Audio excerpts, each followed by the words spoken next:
몰몬 후기 성도 교인들이여, 천국에 가고 싶습니까? 주님의 축복을 받고 싶으십니까? 예수님을 아십니까? 그분의 말씀을 진짜 실천하기 위해 노력한 한 분을 소개하고 싶습니다. 3.1운동 간디에게도 영향을 끼친 분이라고 합니다. 승영에만 집중한 삶을 살았다고 한다면 다시 한번 예수님의 음성이 무엇이었는지 생각해 볼 수 있었으면 좋겠습니다. 톨스토이가 성경에서 기적, 부활, 신비주의적 요소들을 과감히 삭제하고 이성적 가르침에만 집중한 이유는 그의 독특한 종교적 회심과 철학적 배경 때문입니다. 그가 기적을 제외한 핵심 이유는 다음과 같습니다. 1. 기적은 이성을 마비시킨다고 믿었기 때문. 톨스토이는 신이 인간에게 준 가장 큰 선물이 이성리전이라고 믿었습니다. 그는 기적이나 초자연적인 현상이 신앙의 근거가 되면 인간은 비판적 사고를 멈추고 맹목적인 미신에 빠지게 된다고 경계했습니다. 그에게 참된 종교는 이성과 모순되지 않아야 했습니다. 2. 어떻게 살 것인가라는 실천적 문제에 집중. 톨스토이가 직면한 영적 위기는 죽음이 모든 것을 삼켜버린다면 삶에 무슨 의미가 있는가? 라는 질문이었습니다. 그는 예수가 물 위를 걷거나 죽은 자를 살린 사실보다 산상수훈에서 보여준 악을 악으로 갚지 말라는 가르침이 인류의 고통을 해결할 실질적인 해답이라고 보았습니다. 즉, 기적은 삶의 방식을 바꾸는데 도움이 되지 않는다고 판단한 것입니다. 3. 기독교의 본질을 윤리적 가르침으로 해석. 그는 예수를 신의 아들이라는 신성한 존재보다 가장 위대한 도덕적 스승으로 보았습니다. 톨스토이는 교회가 기적과 교리를 강조하는 이유가 민중을 현혹하고 권력을 유지하기 위함이라고 비판했습니다. 그는 껍데기 기적, 의식을 벗겨내야만 알맹이 사랑, 비폭력, 무소유가 드러난다고 믿었습니다. 4. 보편적 진리를 찾기 위함. 기적은 믿는 사람에게만 유효하지만 사랑과 화해의 가르침은 종교가 없는 사람이다. 타 종교인에게도 보편적으로 적용될 수 있습니다. 톨스토이는 기독교가 특정 종교의 전유물이 아니라 전 인류의 보편적인 생활 철학이 되기를 바랐기 때문에 논란의 여지가 있는 신비주의적 요소를 배제했습니다. 결론적으로 톨스토이에게 성경은 신비한 신화가 아니라 행복한 삶을 위한 도덕 교과서였습니다. 이러한 관점에서 집필된 것이 바로 요약 복음서이며 그는 이를 통해 기독교는 신비가 아니라 삶의 새로운 이해임을 증명하고자 했습니다. 톨스토이는 그의 저서 나의 신앙은 어디에 있는가를 통해 마태복음 5장에 나타난 예수의 가르침을 5가지 실천적 계명으로 요약했습니다. 그는 이 계명들이 단순히 종교적인 규칙이 아니라 인류가 평화롭게 공존하기 위한 절대적인 도덕법이라고 보았습니다. 톨스토이가 정의한 5계명의 상세 내용은 다음과 같습니다. 1. 분노하지 말라 화해의 계명. 핵심 형제에게 노하는 자마다 심판을 받게 될 것임을 강조합니다. 실천 톨스토이는 예외 없는 화해를 주장했습니다. 상대방이 나에게 잘못했더라도 혹은 내가 상대에게 화가 났더라도 먼저 찾아가 화해하여 마음속의 분노를 뿌리 뽑아야 한다고 가르쳤습니다. 2. 간음하지 말라 정결의 계명. 핵심 음욕을 품고 여자를 보는 자마다 이미 마음속에 간음한 것이라는 가르침입니다. 실천 단순히 행위의 금지를 넘어 마음의 순결을 지킬 것을 강조합니다. 톨스토이는 특히 가정을 신성시하고 배우자와의 신뢰를 깨뜨리는 모든 유혹과 이혼을 경계해야 한다고 보았습니다. 3. 맹세하지 말라 진실의 계명. 핵심 도무지 맹세하지 말며 옳으면 옳다 하고 아니면 아니라 하라는 가르침입니다. 실천 톨스토이는 인간이 미래에 자신을 장담하거나 국가나 조직에 충성을 맹세하는 행위를 비판했습니다. 이는 개인이 국가 권력이나 군대 등 외부 조직에 복종하기보다 자신의 양심에 따르는 삶을 살아야 함을 의미합니다. 4. 악한 자를 대적하지 말라 무저항의 계명.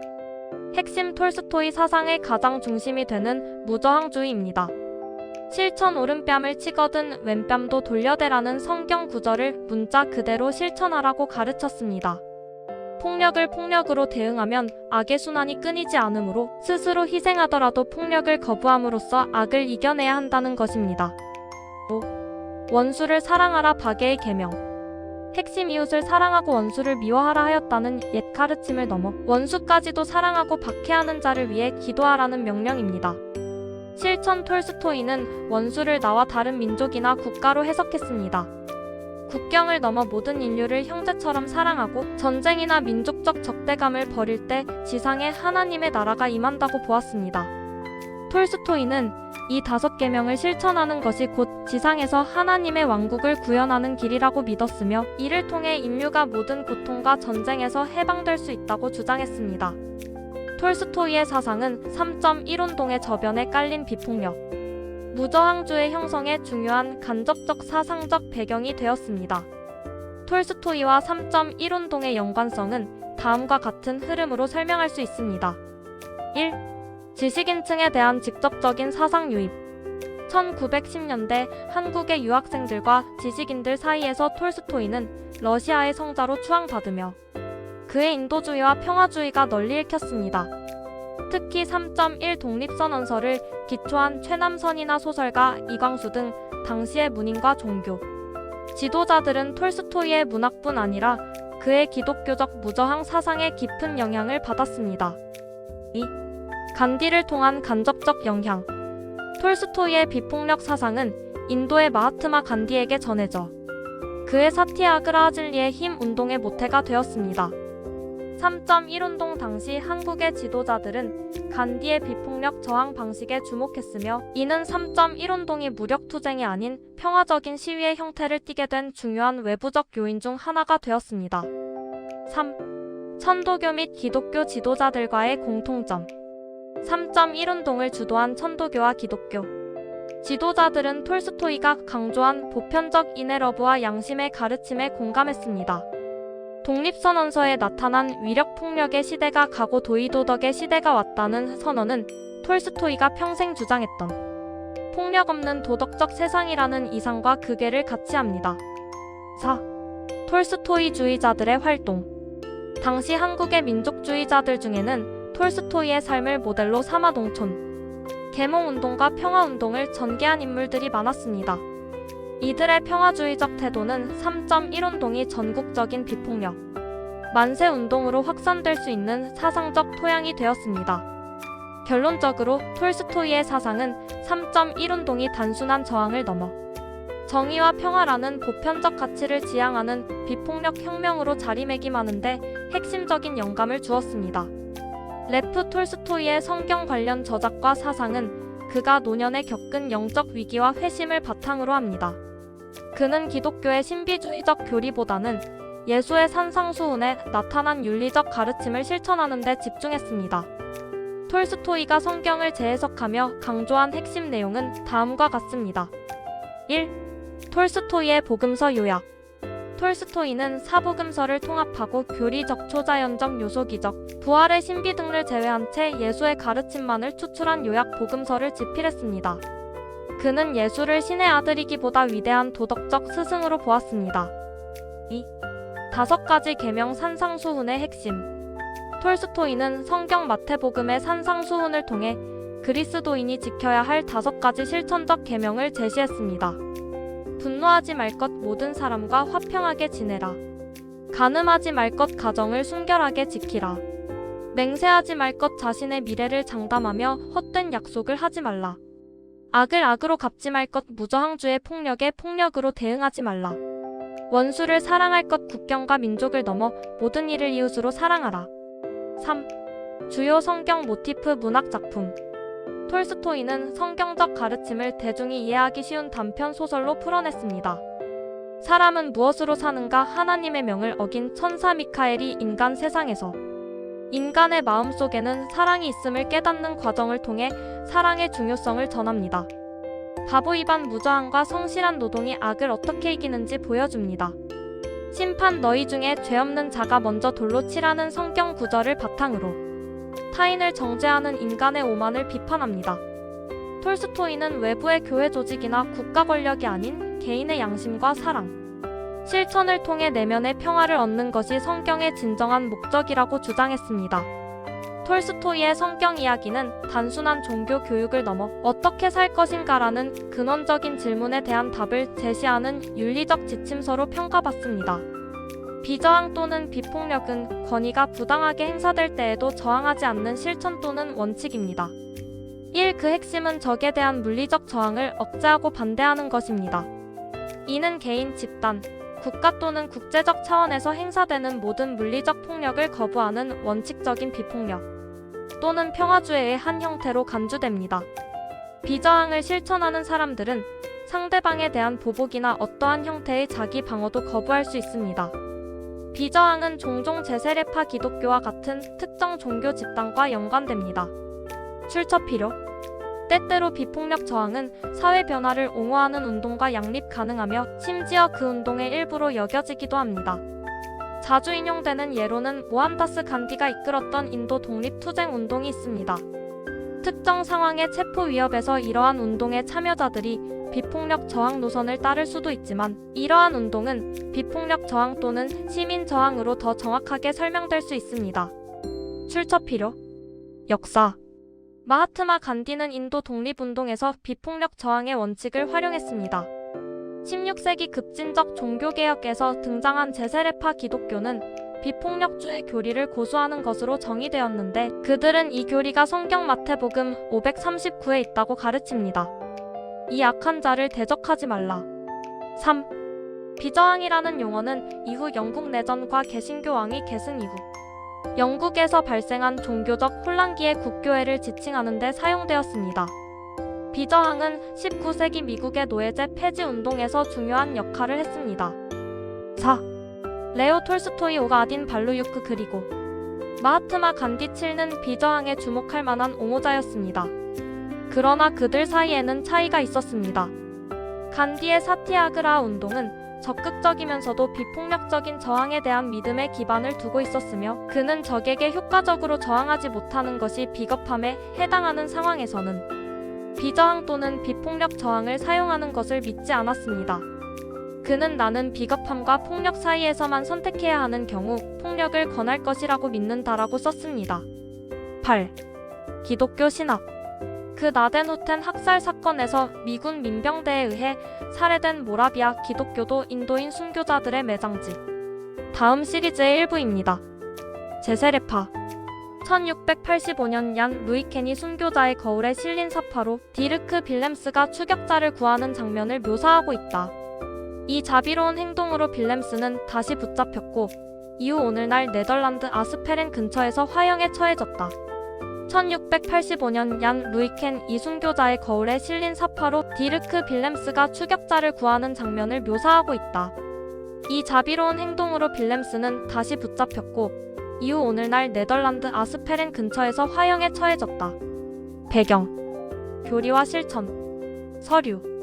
주요 인물. 가장 큰 그룹. 관련 움직임. 상기독교 포털.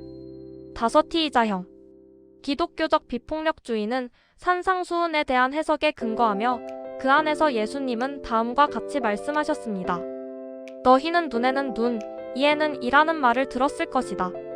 그러나 나는 너희에게 말한다. 악을 행하는 자에게 저항하지 말라. 만일 누가 내 오른뺨을 치거든 왼뺨도 내밀어라. 만일 누가 너를 고소하여 겉옷을 빼앗으려거든 속옷까지도 주어라. 만일 누가 너를 억지로 1마일을 가게 하거든 2마일도 가라.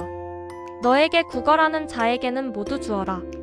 그리고 너에게 꾸어달라고 하는 자를 거절하지 말라. 마태복음 538-42 NRSV 9. 제세례파 기독교인 메노나이트, 아미시 후터라이트, 슈바르체나우 형제단, 리버 형제단, 사도 기독교인, 자선 기독교인. 교파, 임마누엘 교회 연합과 하나님의 교회 오클라호마주 거스리와 같은 성결 평화주의자, 퀘이커교와 같은 다른 평화교회, 그리고 모라비아 교회는 이 구절을 사람들이 적에게 물리적으로 저항해서는 안 된다는 의미로 해석했습니다. 10-11 이러한 믿음에 따르면 오직 하나님만 이 처벌을 집행할 권리가 있습니다. 비저항 기독교인들은 예수님의 희생적인 사랑이 복수가 아닌 십자가형에 대한 순종으로 이어졌다고 지적합니다. 제세례파 신학은 다음과 같이 가르칩니다. 3. 비저항이라는 단어는 마태복음 5장 39절 악한 자를 대적하지 말라에서 유래했습니다. 이는 신약시대의 교회 생활을 위해 특별히 마련된 예수님의 제자들을 위한 엄밀한 신약 교리입니다. 우리가 예수님을 주님으로 영접했을 때 우리는 하나님의 나라 시민이 되었고 신약의 계명과 그리스도의 모범을 삶의 기준으로 삼았습니다. 신약은 그리스도인에게 보복과 복수를 금하고 오히려 우리를 해치려는 자들을 위해 기도하고 축복하며 선을 행하라고 권면합니다. 우리는 그리스도를 위해 소유물을 잃는 것을 기쁘게 감수합니다. 우리는 평화의 메시지인 복음의 기쁜 소식을 전합니다. 하나님과 사람 사이의 화해는 가능합니다. 예수님은 악한 인류를 심판하거나 지상의 정부를 세우기 위해 오신 것이 아니라 기꺼이 평화롭게 원수들을 위해 자신의 생명을 내어주시기 위해 오셨습니다. 그리스도를 따르는 자로서 우리는 그분의 모범을 따라 우리의 삶이 예수님의 삶과 행적을 가리키는 살아있는 설교가 되도록 해야 합니다. 이것이 바로 비폭력의 목적입니다. 그러므로 비폭력은 예수님의 제자가 아닌 사람들에게 강요할 수 있는 삶의 방식이 아닙니다. 왜냐하면 그것은 하나님의 구원의 은혜로 세워진 하늘의 기관인 교회를 위한 것이기 때문입니다. 세상적인 제도인 국가에게도 그러한 것을 기대하지 않습니다. 국가는 하나님의 보호하시는 은혜 아래 기능합니다. 현재 국가는 주권자이신 하나님에 의해 질서를 유지하고 하나님의 진노를 집행하기 위해 칼을 휘두르도록 세워졌지만 신약 성경 어디에도 예수님의 제자들이 이러한 역할을 맡으라는 내용은 없습니다. 우리는 예수님께서 걸으셨던 길을 따라 걸으며 열방으로 나아가 제자를 삼고 그들에게 예수님의 계명을 가르치고 우리를 보호해 주실 하나님을 신뢰하도록 부르심을 받았습니다. 국가와 교회는 목적, 성격, 운명이 서로 다른 두 개의 별개의 기관이다. 3. 모라비아 교회는 전통적으로 비폭력의 원칙을 가르쳐 왔습니다. 12. 그 나덴후텐 학살 사건에서 미국 민병대원들은 평화주의자인 모라비아 기독교인 레나페족을 그들의 정착지인 그나덴후텐 독일어로 은혜의 집을 의미해서 살해했고 그들은 기독교 순교자로 인정받았습니다. 한 병사가 인디언에게 도끼를 건네는 척하며 나를 죽여라 라고 말하며 그를 조롱했습니다. 인디언이 나는 아무도 죽이지 않는다 라고 대답하자 병사는 인디언에게 도끼를 휘둘러 그의 팔을 잘라버렸습니다. 그동안 인디언은 또 다른 일격에 머리가 갈라질 때까지 계속해서 기독교 찬송가를 불렀습니다. 13. 비저항이 실제로 어떻게 작용하는지 설명하기 위해 알렉산드르 크리스토야노플로스는 테러리즘에 대한 다음과 같은 기독교 아나키스트의 대응을 제시합니다. 예수께서 보여주신 길은 참 순교자만이 걸을 수 있는 험난한 길입니다. 어원적으로 순교자는 자신의 신앙을 증거하는 사람입니다. 그리고 자신의 생명이 위협받을 때에도 신앙을 실천할 준비가 되어 있는 것이야말로 신앙에 대한 궁극적인 증거입니다. 그러나 희생해야 할 생명은 적의 생명이 아니라 순교자 자신의 생명입니다. 다른 사람을 죽이는 것은 사랑의 증거가 아니라 분노, 두려움, 증오의 증거입니다. 따라서 톨스토이에게 있어 예수의 메시지에 대한 참 순교자는 처벌하거나 저항하지 않을 것이며 적어도 폭력을 사용하여 저항하지 않을 것이며 아무리 힘들더라도 십자가에 못 박힐 가능성이 아무리 크더라도 사랑에서 우러나오는 행동을 하려고 노력할 것입니다. 그는 죽음의 위험을 무릅쓰고서라도 인내하며 용서하고 다른 뺨을 내미는 법을 배울 것입니다. 이것이 바로 결국 상대 진영의 마음을 얻고 테러와의 전쟁에서 화해의 가능성을 열어줄 수 있는 유일한 길입니다. 14. 저자 제임스 R. 그레이엄은 기독교인은 평화주의자가 아니라 비참여주의자이다 라고 썼습니다. 15. 비저항적인 그리스도인들을 위한 이 신학의 주요 적용은 군 징집에 대한 양심적 거부를 실천하는 것입니다. 양심적 거부 외에도 올드 오더 메노나이트, 아미시 그리고 보수 메노나이트의 비저항적 실천에는 다음과 같은 시민적 관행의 거부가 포함됩니다. 고린도전서 61-8 참조 16. 소송 제기 17 정부 로비, 정부 직책 수행, 법의 강제력을 이용하여 자신의 권리를 유지하는 것.